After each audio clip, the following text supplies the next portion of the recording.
Hello everyone, Fanta here, you're watching FANTAVISION, and today I'm discussing another topic that has come from you guys, from a lot of people. So I really don't have one single person to credit, but I want to thank all of you for continuing to submit ideas.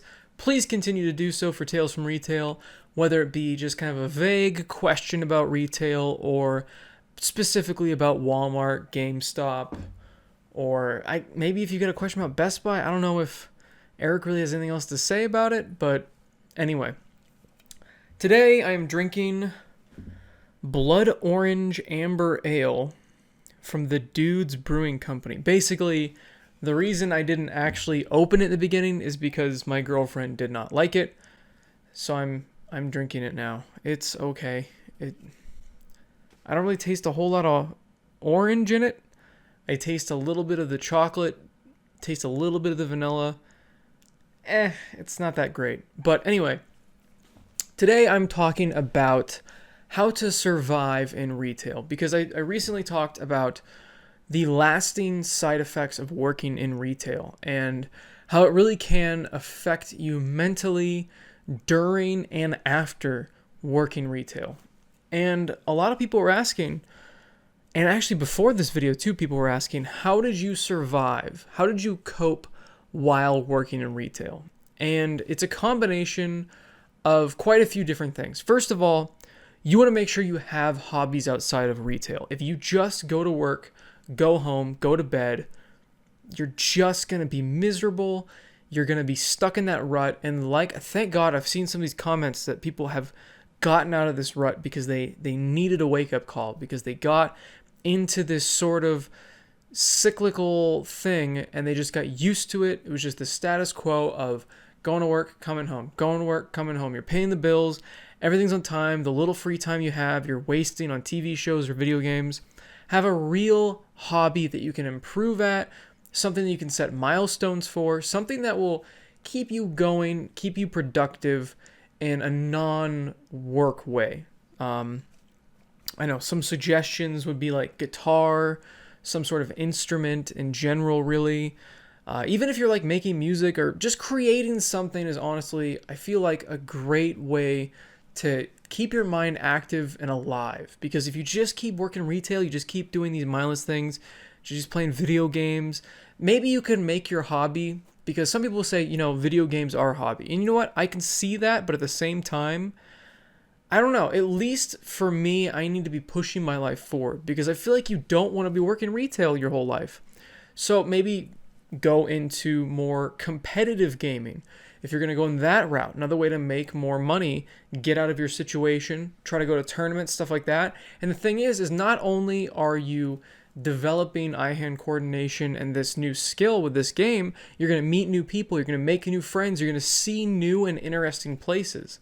So honestly, that's a great hobby that I've seen a lot of people turn into almost a new career. SBS, my God. He took that Rivals of Aether game. He started with Smash. He was getting really good at Smash Bros. Transferred that skill over to Rivals of Aether. He's been running events. He's been making tons of friends. He's been going to all these different states. He's made a ton of new... He's met so many new people. It's crazy. And broadening your horizons is always a good thing for not only your brain, but your mentality. Because if you just kind of sink in and you're just alone and you're just kind of accepting that, it just breaks you down. That loneliness kills you.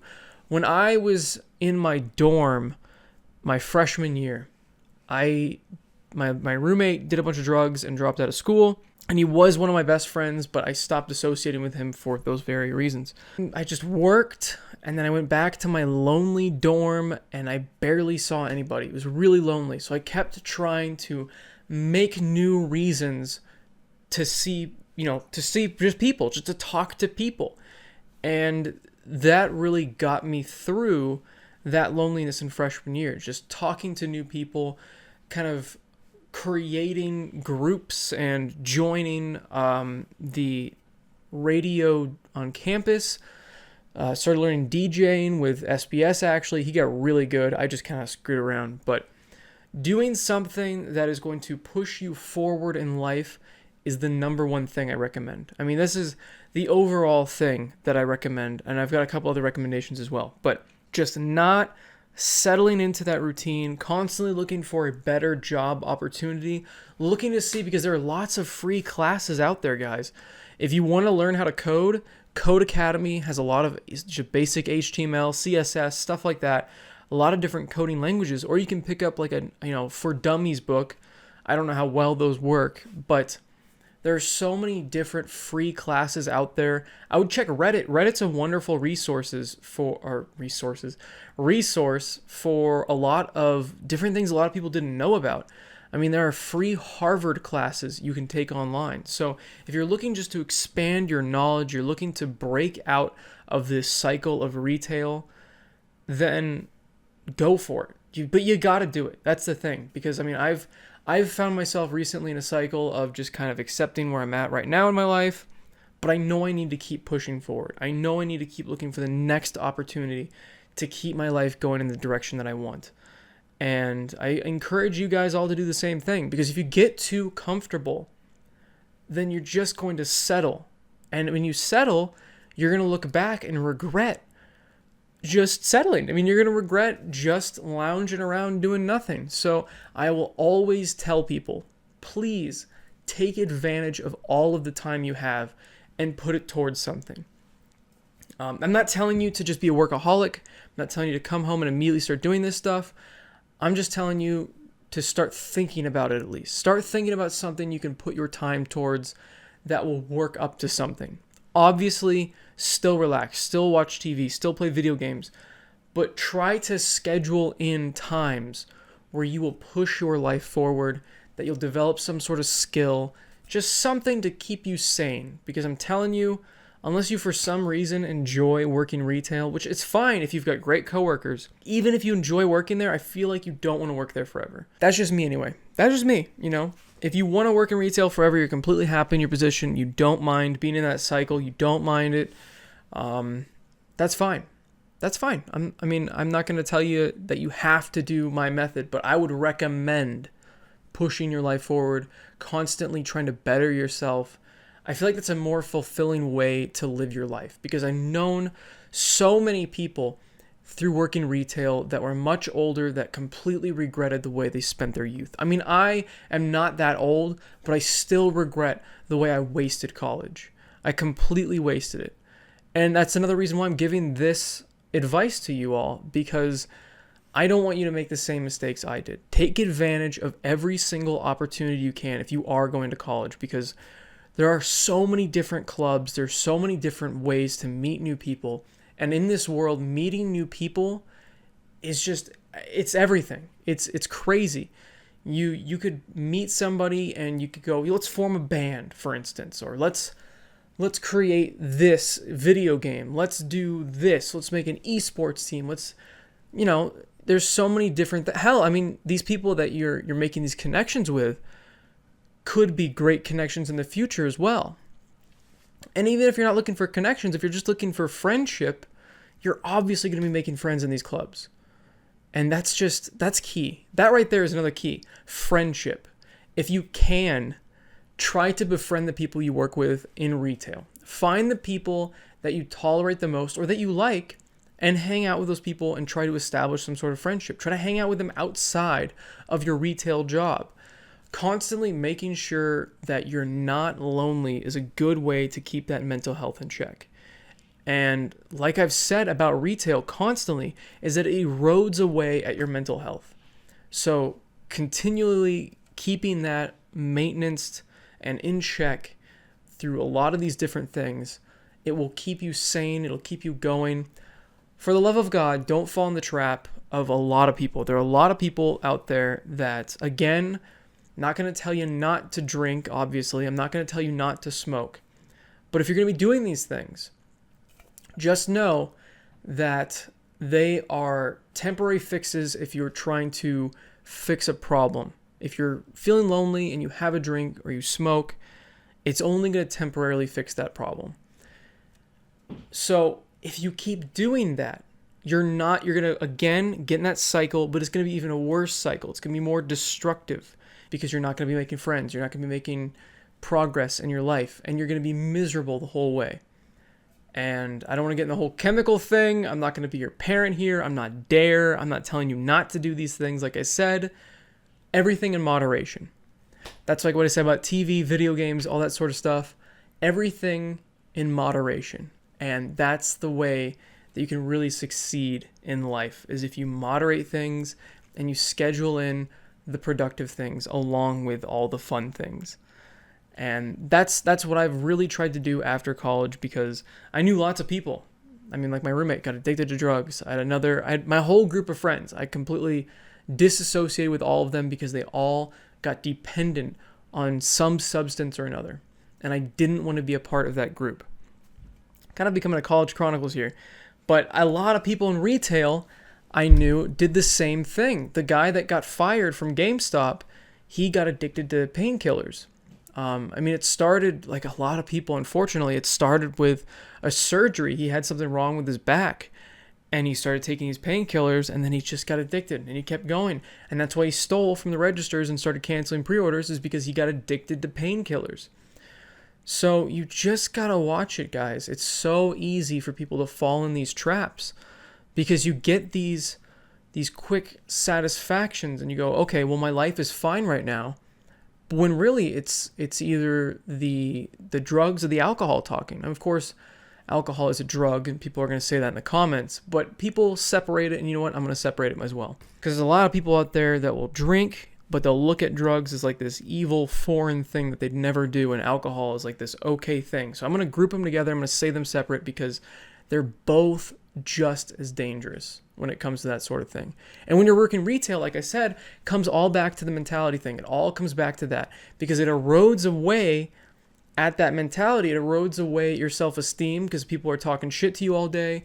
You feel down from work. You want something to relax, take away from that down feeling. So what do? You have a drink, you have a smoke, whatever. And then that just becomes a horrible cycle. So I urge you, again, everything in moderation. I know this is coming like I feel like a parent right now. It's ridiculous. This isn't what I meant to have the episode turn into. And I'm drinking like in the middle of the episode. I feel like that's a little bit ironic, but that's fine. But really, that will help you survive retail. Because if you don't follow a lot of these things, you'll fall into the trap and you'll be stuck in retail forever. You'll go down the rabbit hole of depression, and you'll just be down there. And again, you'll get stuck because you'll either not try to get out, or you'll feel like you won't deserve to get out. There's a lot of people out there that have these self-esteem issues where they feel like they don't deserve happiness.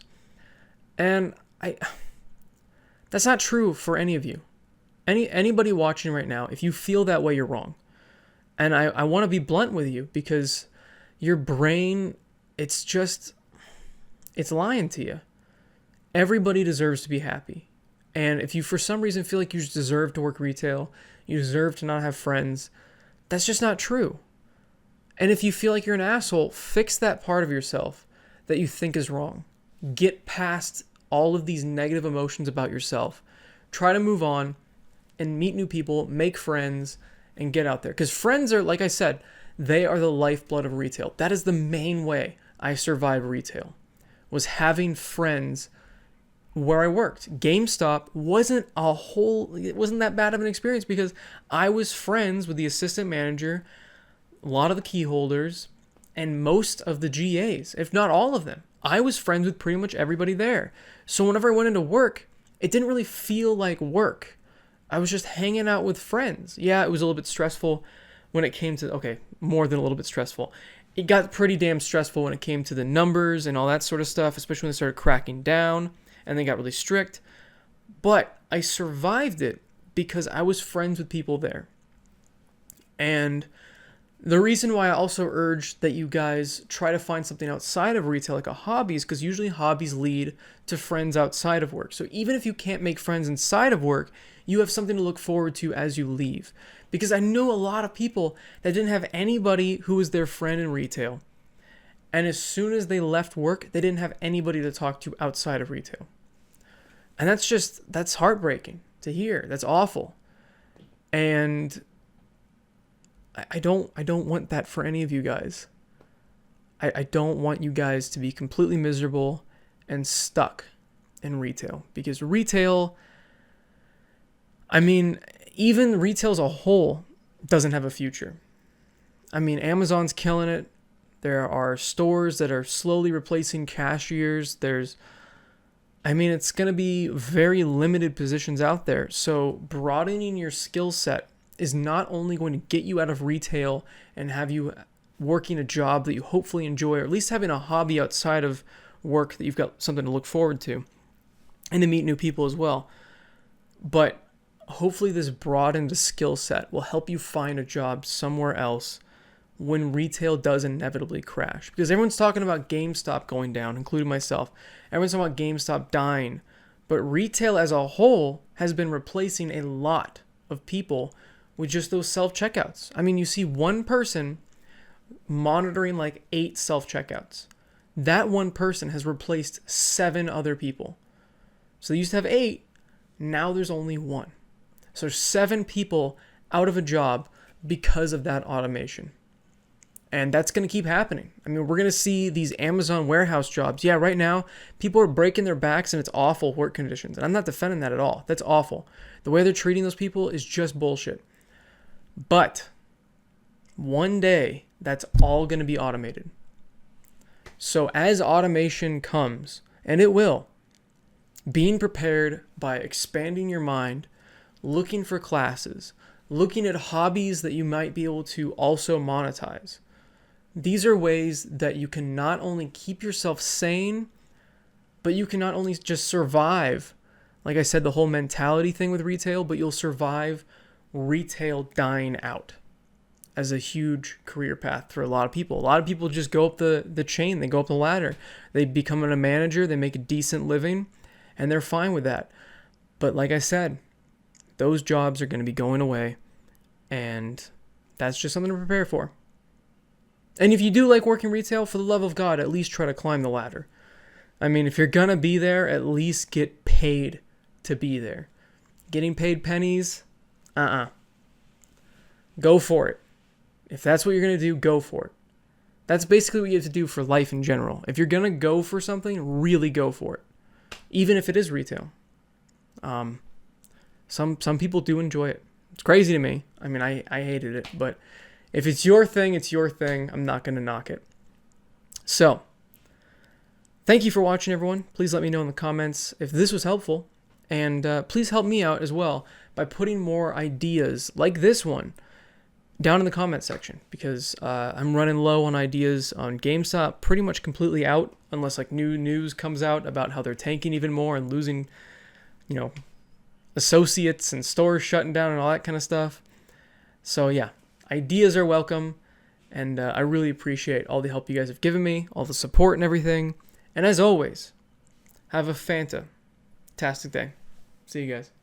It spun around again. I can't do it smooth. I spin it around in my hand subconsciously.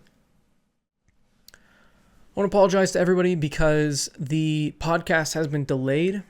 I know it's not delayed for most people right now. They're like, what? What do you mean it's delayed? It's supposed to be up on Patreon on Mondays, and I'm really sorry about that. It's not up yet. My schedule with Eric's been kind of hard because he works nights. So when I get home, he's not here, and then he gets home, and I'm like already going to bed.